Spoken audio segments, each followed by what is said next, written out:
Generasi. Assalamualaikum warahmatullahi wabarakatuh. Perkenalkan, nama saya Nesa Dwi Aulia Rahmah, berasal dari Sekolah SMP Negeri 4 Babat. Di sini saya akan meresensi buku yang berjudul Hafalan Sholat Delisa, yang ditulis oleh Terelie, diterbitkan oleh Republika dan dicetak pada tahun 2005, cetakan pertama. Tebal halamannya berjumlah 266 halaman. Mengapa saya memilih novel ini? Karena sangat terkenal di kalangan pelajar dan sudah dipublikasikan berupa film dan diangkat dengan latar belakang tsunami Aceh tahun 2004. Alur cerita ini sangat mudah dipahami dan direkomendasikan untuk pelajar yang memiliki minat membaca novel. Novel ini menceritakan tentang seorang anak perempuan berumur 6 tahun yang bernama Delisa. Delisa adalah seorang anak perempuan bungsu dari 4 bersaudara, berasal dari Loknam, Aceh. Dia hidup bahagia bersama Umi dan 3 kakaknya. Sementara abinya bekerja di luar negeri. Delisa sedang berusaha menghafalkan bacaan sholatnya untuk ujian praktek di sekolah. Delisa dijanjikan hadiah kalung emas oleh uminya jika dia benar-benar menghafalkannya dengan bersungguh-sungguh. Delisa dibimbing oleh gurunya untuk menghafalkan bacaan sholat, meski terkadang Delisa kurang khusyuk karena godaan bermain. Tetapi tepat saat ujian berlangsung pada tanggal 26 Desember 2004, gempa bumi mengguncang diikuti gelombang tsunami yang menghancurkan desa Delisa. Gempa itu membuat Delisa terpisah dari keluarganya dan teman-temannya. Dan yang pasti, gempa bumi tersebut merupakan salah satu gempa terbesar yang pernah terjadi di Aceh. Delisa terseret 4 km hingga ke kaki Bukit Lokma, sehingga muka Delisa biru lebam. Sekujur tubuhnya juga penuh baret dan luka. Betis kanannya sungguh sangat mengenaskan. Siku kanan Delisa juga patah. Delisa sudah tidak berdaya.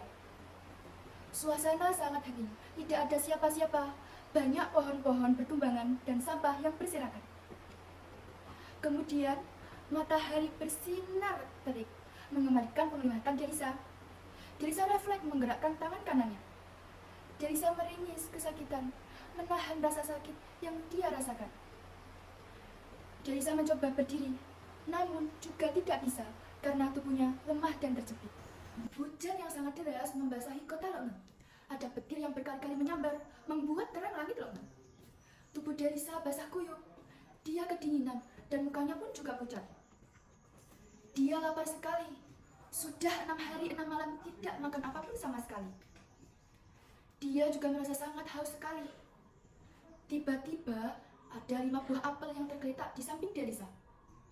Melihat itu, Delisa sangat senang sekali. Tangan kirinya meraih sambil gemetar. Dan apel itu tepat di dekat tangan Delisa. 12 prajurit dengan cepat-cepat berlari ke atas helikopter untuk terbang ke atas langit menuju area tugas mereka. Area pencarian mereka pada Januari 2005 merupakan hari ke-7 setelah bencana tsunami. 1,5 jam kemudian, helikopter itu mendarat di lapangan Lokma dan mencari satu persatu korban. Apakah prajurit menemukan Delisa? Ya, salah satu prajurit menemukan Delisa. Lalu tim medis mengevakuasi Delisa menggunakan tandu oleh prajurit tersebut. Delisa pun dibawa ke rumah sakit dan kaki kanannya dinyatakan harus diamputasi karena tulang kanannya sudah remuk tertimpa dinding tembok. Sementara Delisa harus hidup sebatang kara sebelum bertemu kembali dengan abinya. Delisa justru menemukan kembali makna sesungguhnya dari hafalan sholat tersebut, bukan karena hadiah, melainkan untuk Allah. Dari buku tersebut memiliki keunggulan dan kekurangan. Keunggulan dari novel ini adalah bisa membuat pembaca merasa terharu, sekaligus memberikan motivasi tentang ikhlas dan tabah, dan menggunakan bahasa yang mudah dipahami oleh kalangan anak-anak. Sedangkan kekurangan dari novel ini adalah penggambaran tokoh yang kurang mendalam. Maka sebaiknya karakter tokoh yang lain diceritakan lebih detail sehingga lebih terasa dan terkesan. Kekurangan yang lainnya adalah dari kertas buku yang tipis. Sebaiknya kertas dari buku tersebut bisa ditingkatkan lagi kualitasnya, ketebalannya supaya tidak mudah rusak. Novel ini cocok untuk kalangan anak-anak dan remaja, di mana novel ini sangat menginspirasi kita tentang ketabahan, keikhlasan, dan pentingnya beribadah dengan ikhlas, bukan karena hadiah. Dari novel ini, saya belajar bahwa di balik kehilangan selalu ada hikmah dan kasih sayang Tuhan yang tak terbatas. Dan saya belajar juga jangan pernah menunda beribadah karena tidak ada yang tahu apa yang akan terjadi di hari esok.